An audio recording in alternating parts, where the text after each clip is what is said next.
Hey guys, welcome back to another edition of Cheap Guitar Reviews. Now I said in one of my first videos that I wasn't only going to be reviewing cheap guitars that I already owned, because I owned a bunch of cheap amps, a bunch of cheap pedals, a bunch of budget gear as they call it, so I thought I would just review pretty much all the cheap crap that I own.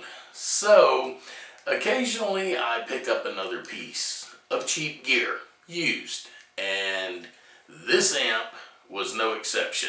This is a Peavey Rage 258. It came up the other day on Marketplace, 20 bucks. I thought, I'll take a pig and a poke at it.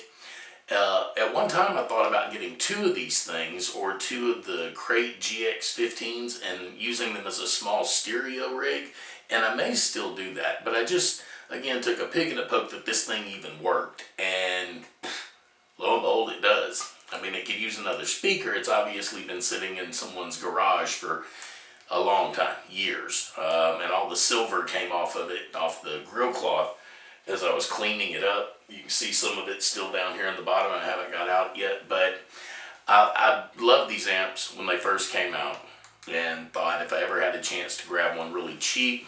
When they were $129, I thought they were a great deal. They're $149 now pretty much everywhere, but I always kind of wanted one. I know they're bulletproof, they're Peavey, which I need to just take a minute and apologize to Hartley Peavey.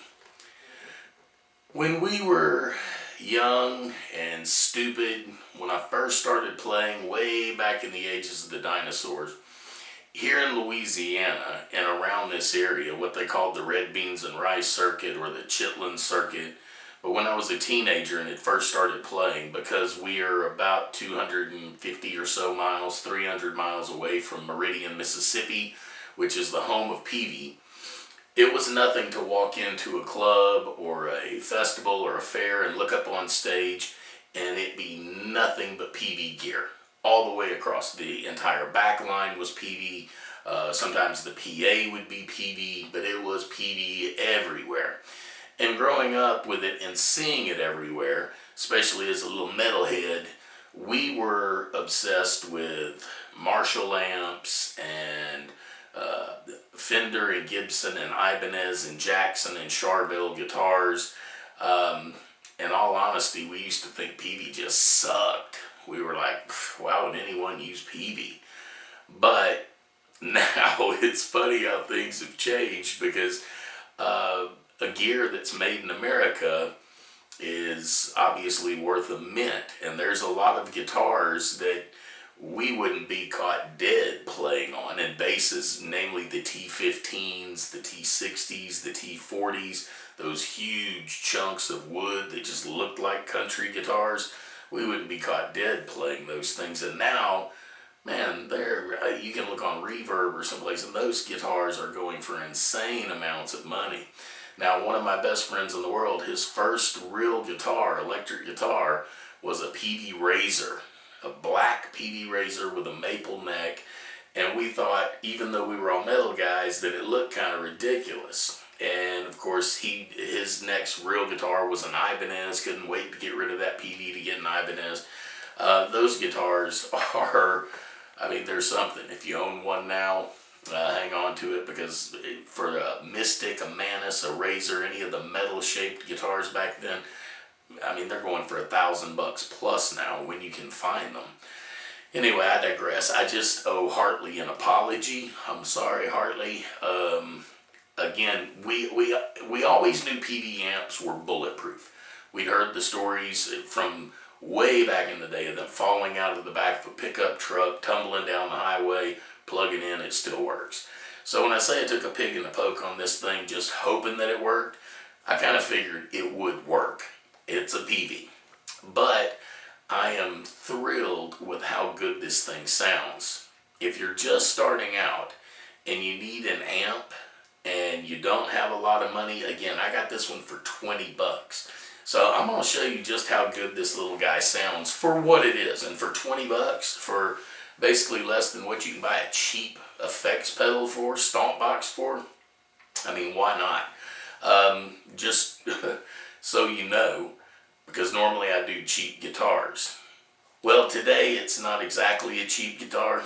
I mean, not a super expensive one, but I'm going to be playing on my Epiphone SG400, whatever they call this, custom, whatever it is. And the reason I'm using this guitar is because it is by far it is by far the most versatile sounding guitar that I own.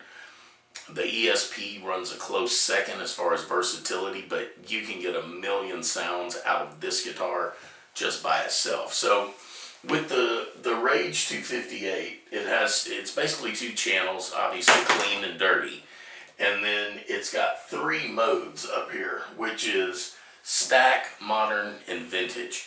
One of the cool things about it is I found that on most amps in this price range, with the dirty channel, that three-way switch would only cover the dirty channel. But when this amp is on clean, that three-way switch still affects the clean channels. So I'm going to start with the bridge pickup, and on clean, we'll start on the stack side of things, okay? So this is just clean bridge position pickup.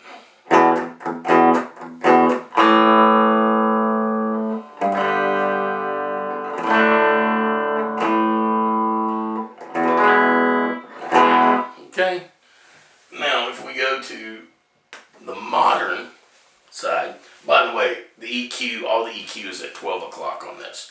The tone on the guitar is all the way up, the volume's wide open.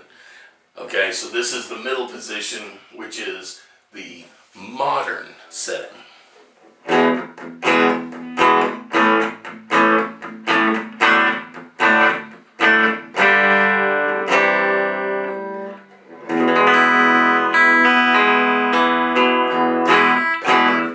Again, everything at 12 o'clock.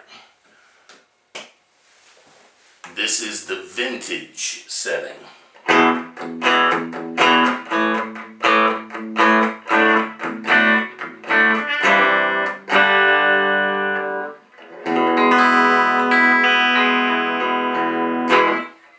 Alright, now I'm going to go to the neck position.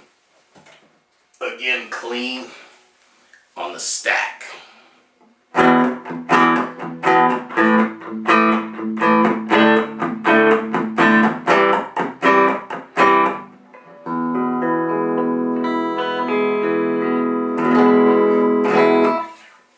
Modern.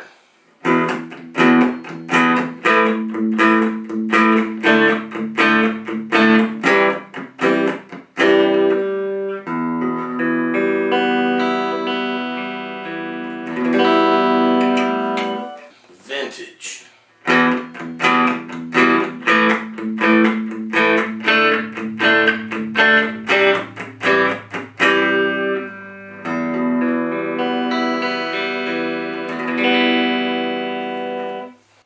Alright, I've changed it to the dirty channel, starting on the stack. Bridge pickup.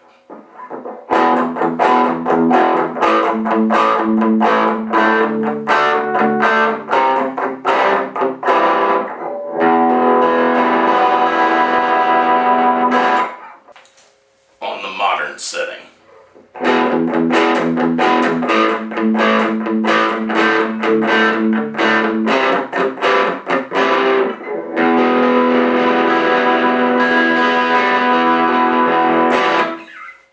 Vintage setting.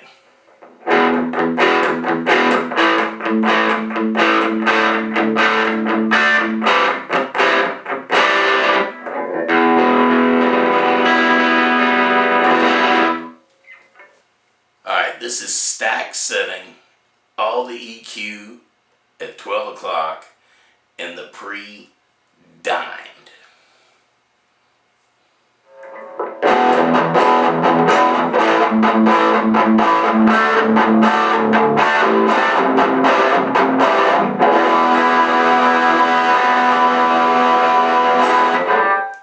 Modern setting, everything at 12 o'clock except the preamp, dimed, still on the bridge position pickup.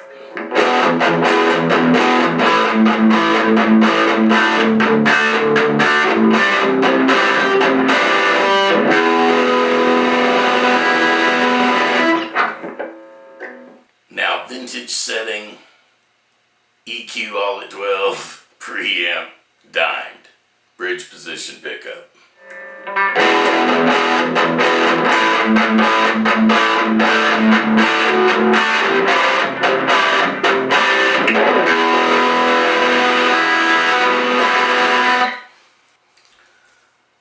Pre-dimed, EQ 12 o'clock, guitar in the neck position.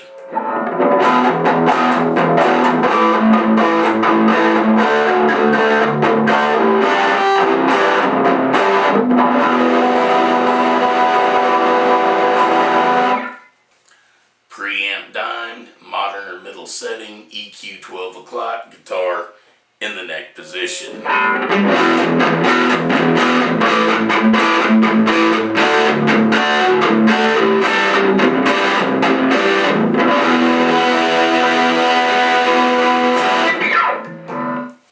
Again, preamp dimed, EQ 12 o'clock, bottom or vintage position, still in the neck position.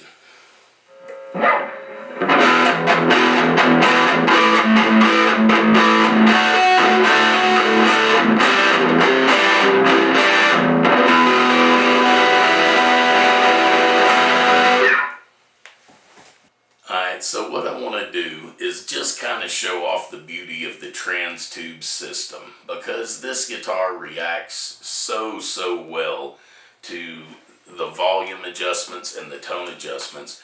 I'm going to show you how well this amp reacts to just the changes you can make on the guitar. Now we're starting in the first position, preamp back halfway up, everything else at 12 o'clock. Alright, and we'll start with the guitar in the bridge position, wide open, it sounds like that.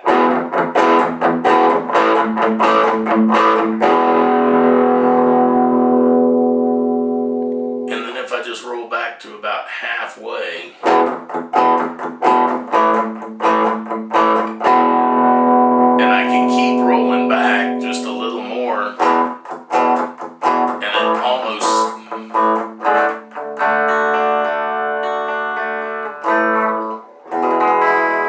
almost cleans up entirely.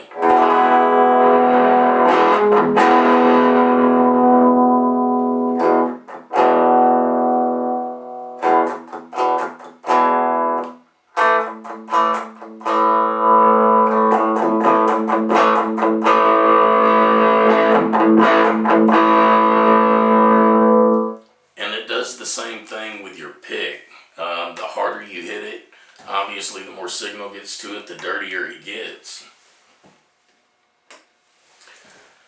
Going from the stack to the modern setting, it's sort of the same thing. The amp still responds very much like a tube amp does to the input that it's receiving from the guitar. Again, bridge position, volume wide open.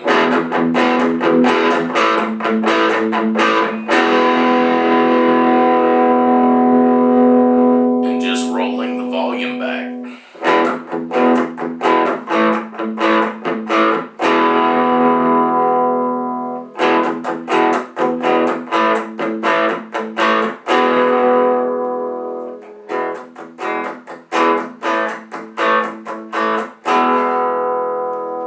That's just volume.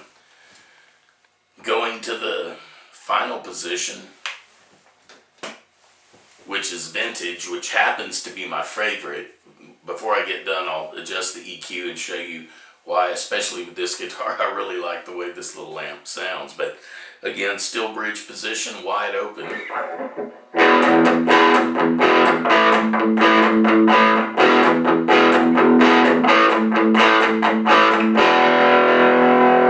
And just rolling the volume back.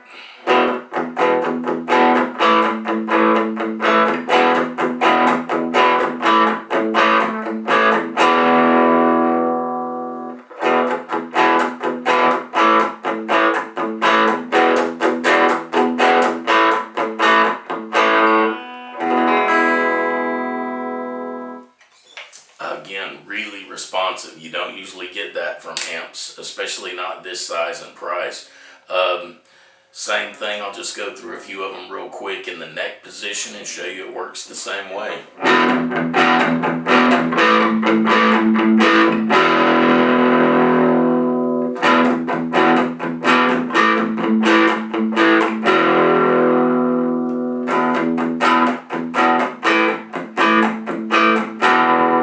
Modern setting.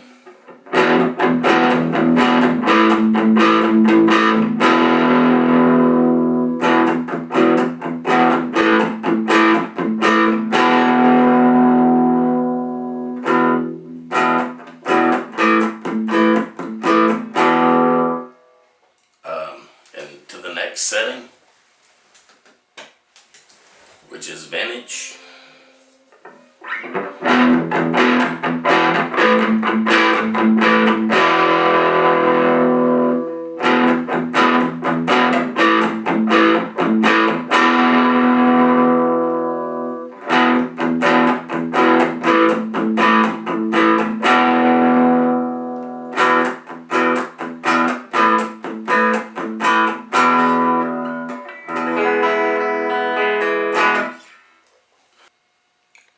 I don't know what else to say other than if you need a really cool little practice amp and you can find one of these, one floats up for little or nothing, man, you really can't go wrong with it. By the way, for 25 watts and an 8-inch speaker, it is loud. It is a loud 25 watts.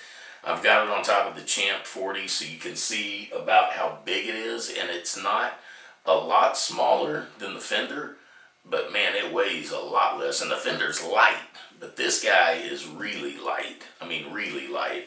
So for how well it sounds, and I may get an upgrade speaker and put in it just because. I'll do a follow-up video if I do, but I imagine it will sound really good. I saw some other videos online. I think I seen a dude hook one to a 212. I may try that. Why not? You know? So yeah, if one floats up and you've got the cash on you for it, why not? I mean, it's always cool to have another little amp to mess around on, especially if it inspires you. So this one does. I'm going to play both the bridge and the neck position on this guitar. Again, I don't want to get dinged or told I can't play this, so we'll just say in the style of, but this is the kind of sound that inspires me to play. In between takes, I was sitting here dialing the sound in, and well, I don't know how many hours have passed that I've just kind of been jamming, but anyway, I'm just going to play you just a couple of things and let you hear what this little amp will do. Obviously, if I was going to be playing this for as long as I did just play it, I would normally at least put a reverb or delay in front of it, because this amp has no effects whatsoever. No reverb, no delay. It is pretty bare bones. It does have a direct out though and a headphone jack. So for silent practice, or maybe if you want to record, you know, you can do that with it. But anyway, this is the kind of sound that I like this amp to make just because it inspires me to play, and it's way different, or really different than any of the other amps I have that do inspire me to play. So this is the sound I just kind of like to run with, that inspires me.